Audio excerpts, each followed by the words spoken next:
Everyone. അപ്പൊ നമ്മുടെ NEET 2024 അടിപൊളി മാർക്ക് കരസ്ഥമാക്കിയിട്ടുള്ള 2 വിദ്യാർത്ഥികളും അവരുടെ ഫാമിലിയാണ് നമ്മുടെ കൂടെയുള്ളത്. അപ്പൊ നമ്മുടെ റെസിഡൻഷ്യൽ ബാച്ചിൽ പഠിച്ചിട്ട് ഇതായി അടിപൊളി വിജയമാണ് അവർക്ക് കിട്ടിയിട്ടുള്ളത്. അപ്പം എങ്ങനെയാണ് അവർക്ക് ആ ഒരു വിജയത്തിലേക്ക് എത്താൻ പറ്റിയിട്ടുള്ളത്, അവരുടെ വിശേഷങ്ങൾ എന്തൊക്കെയാണ് എന്നുള്ള കാര്യം നമുക്കൊന്ന് ചോദിച്ചു നോക്കാം. ആദ്യം നമുക്ക് എന്ത് ചെയ്യാം, അവരൊന്ന് പരിചയപ്പെടാം അല്ലെ. അപ്പം പേര് പറഞ്ഞോളൂ. നിരഞ്ജന ശ്രീകാന്ത് നായർ. എങ്ങനെയാണ് നീറ്റ് സ്കോർ എന്താണ്? NEET score 686. മോളുടെ വീട് എവിടെയായിരുന്നു? ഞാൻ കാസർഗോഡ് നിന്നാണ്. എന്റെ പേര് അപർണ. സ്കോർ 683. എന്റെ വീട് എറണാകുളത്ത്. അപ്പൊ രണ്ടുപേരുടെ ഫാമിലീസ് ഉണ്ട്. ഇവരുടെ പ്രത്യേകത എന്താണെന്ന് വെച്ചാൽ ഇവർ 2 ജില്ലകളിലാണ്, പക്ഷെ ഒരേ ക്ലാസ്സിലിരുന്ന് പഠിച്ച 2 പേരാണ്. ഏകദേശം അടുത്തടുത്തുള്ള 2 മാർക്കാണ് 2 പേർക്കും കിട്ടിയിട്ടുള്ളത്. അപ്പൊ ഫസ്റ്റ് ഓഫ് ഓൾ 2 പേർക്കും കൺഗ്രാറ്റുലേഷൻസ്. അപ്പൊ 2 പേരുടെ ഫാമിലിയും കൂടെ ഉണ്ട് അല്ലെ. അപ്പം എങ്ങനെയായിരുന്നു നിങ്ങൾ ഈ ഒരു +1 +2 പഠനത്തോടൊപ്പം എങ്ങനെയാണ് ഈ നീറ്റ് കൊണ്ടുപോയത്? എങ്ങനെയാണ് ഇത്രയും ഒരു വലിയൊരു സക്സസ് നിങ്ങൾക്ക് കിട്ടിയിട്ടുള്ളത്? രണ്ടും കൂടി ഒരുമിച്ച് കൊണ്ടുവന്നത് ബുദ്ധിമുട്ടുള്ളതായിരുന്നു. എങ്കിലും ബ്രില്യന്റിന്റെ ഹെൽപ്പോടെ എനിക്ക് നല്ലൊരു സ്കോർ അച്ചീവ് ചെയ്യാൻ പറ്റി. എങ്ങനെയൊക്കെയായിരുന്നു നിങ്ങൾ ഓൺലൈൻ ആയിട്ടുള്ള ക്ലാസ്സുകൾ, മോക്ക് ടെസ്റ്റുകളൊക്കെ ചെയ്യുന്നുണ്ടായിരുന്നു, അറ്റൻഡ് ചെയ്യുന്നുണ്ടായിരുന്നോ? ബ്രില്യന്റിന്റെ ലേണിംഗ് ആപ്പ് വളരെ ഹെൽപ്ഫുൾ ആയിരുന്നു. അതിനകത്തുള്ള മോക്ക് ടെസ്റ്റുകളൊക്കെ ഞാൻ അറ്റൻഡ് ചെയ്തിട്ടുണ്ടായിരുന്നു. അപ്പോൾ അതൊക്കെ ഒരുപാട് ഉപകാരപ്പെട്ടു. മോക്ക് ടെസ്റ്റ് അതുപോലെ പ്രീവിയസ് ഇയർ ക്വസ്റ്റ്യൻസ് എല്ലാം ചെയ്യാൻ പറ്റി. അതാണ് ഭയങ്കര ഹെൽപ്ഫുൾ ആയാലും. അപ്പൊ 2 പേരുടെ ഫാമിലി കൂടിയുണ്ട്. അപ്പൊ നമുക്ക് അവരെ ഒന്ന് പരിചയപ്പെടാം. അപ്പൊ ഇത് നിരഞ്ജനന്റെ ഫാമിലിയാണ് അല്ലെ. അപ്പൊ അമ്മയുടെ പേര് എന്റെ സീന. ശ്രീകാന്ത്. ഒരു കുഞ്ഞുകുട്ടി ഉണ്ടല്ലോ, എന്താണ് പേരെന്താണ്? നിരുപമ. നിരുപമ എത്രാം ക്ലാസ്സിലാണ് പഠിക്കുന്നത്? 1ലാണ് പഠിക്കുന്നത്. അപ്പൊ ചേച്ചിനെ ഇടയ്ക്കൊക്കെ വന്ന് ഡിസ്റ്റർബ് ഒക്കെ ചെയ്യാറുണ്ടോ? ഇങ്ങനെ പഠിക്കുന്നുണ്ടോ എന്നൊക്കെ നോക്കാറുണ്ടോ? ചെക്ക് ചെയ്യാറൊക്കെ ഉണ്ടോ? ഡിസ്റ്റർബ് ഒക്കെ ചെയ്യാറുണ്ട്, പഠിക്കുന്നുണ്ടോ നോക്കാറുണ്ട്. ഉണ്ട്, എല്ലാ കാര്യങ്ങളും ചെയ്യുന്നുണ്ട്. ഓക്കെ, അപ്പം മോളുടെ ഫാമിലിനെ ഒന്ന് ജസ്റ്റ് പരിചയപ്പെടാം. എന്റെ ഒരു സുരേഷ്. അഷ്മിത. സിസ്റ്റർ ആണോ? ഓക്കെ, അപ്പൊ നിങ്ങൾക്ക് എങ്ങനെയാണ് ഈ ഒരു MBBS അല്ലെങ്കിൽ ഒരു നീറ്റിലേക്കൊക്കെ വരണം എന്നുള്ള ഒരു മോട്ടീവ് എവിടുന്നാണ് വന്നത്? അല്ലെങ്കിൽ ഒരു മെഡിക്കൽ സ്റ്റുഡന്റ് ആവണം എന്നൊക്കെ എങ്ങനെയാണ് തോന്നിയത്?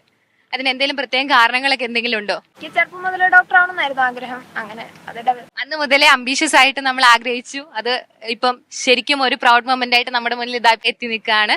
മോൾക്കും അങ്ങനെ തന്നെയായിരുന്നു? എനിക്ക് ചെറുപ്പം മുതലേ അല്ല, എനിക്ക് 10ാം ക്ലാസ്സിന്റെ സമയത്താണ് പെട്ടെന്ന് മെഡിക്കൽ ഫീൽഡ് എനിക്ക് പറ്റുന്നതാണെന്ന് തോന്നിയത്. അപ്പൊ എടുത്തൊരു ഡിസിഷൻ ബ്രില്യന്റ് വരാനും ഇങ്ങനെ പഠിക്കാനും ഒക്കെ. ഇപ്പൊ ഈ ഒരു മൊമെന്റിൽ നിൽക്കുമ്പോ എന്താണ് തോന്നുന്നത്, എന്താണ് ഫീൽ ചെയ്യുന്നത്? വളരെ സന്തോഷമുണ്ട്. ഇങ്ങനെ ഇത്രയും നല്ല സ്കോർ അച്ചീവ് ചെയ്യാൻ പറ്റിയതിൽ ബ്രില്യന്റിനോട് ഒരുപാട് നന്ദി പറയാൻ ആഗ്രഹിക്കുന്നു ഈ അവസരത്തില്. ഫാമിലീസിന് എന്താണ് പറയുന്നത്? ഈ ഒരു മൊമെന്റിൽ എന്താ തോന്നുന്നത്? വളരെയധികം സന്തോഷം, മോളിങ്ങനെ നല്ല റാങ്കിൽ വരാൻ പറ്റിയത്.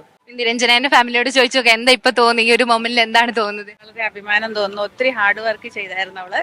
ഇടയ്ക്ക് കുറെ ടെൻഷനും കാര്യങ്ങളും ഒക്കെ വന്നാലും അതിനെയൊക്കെ എങ്ങനെയോ തരണം ചെയ്ത് ഞങ്ങൾ ഇങ്ങോട്ട് വന്നായിരുന്നു. കാഞ്ഞിരപ്പള്ളിക്ക് താമസം വന്നായിരുന്നു ഇവൾക്ക് പഠിക്കാൻ വേണ്ടിയിട്ട്.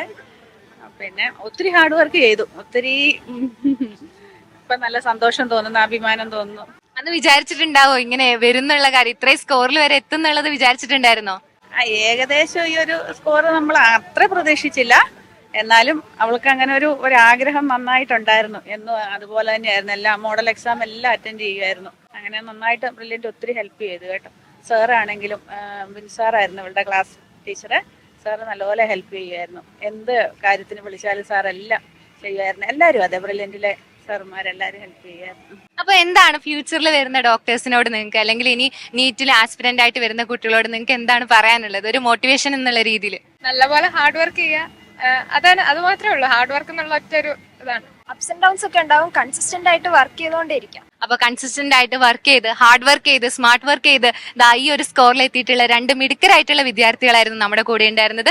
അപ്പം ഇനിയും ഇതുപോലെയുള്ള നല്ല സക്സസുകൾ ഇവർക്ക് ഉണ്ടാവട്ടെ എന്ന് നമ്മൾ എല്ലാവരും വിഷ് ചെയ്യാണ്, ആഗ്രഹിക്കുകയാണ്. ബ്രില്യന്റ് ഫാമിലി എപ്പോഴും നിങ്ങളുടെ കൂടെ ഉണ്ടാവും. All the very best.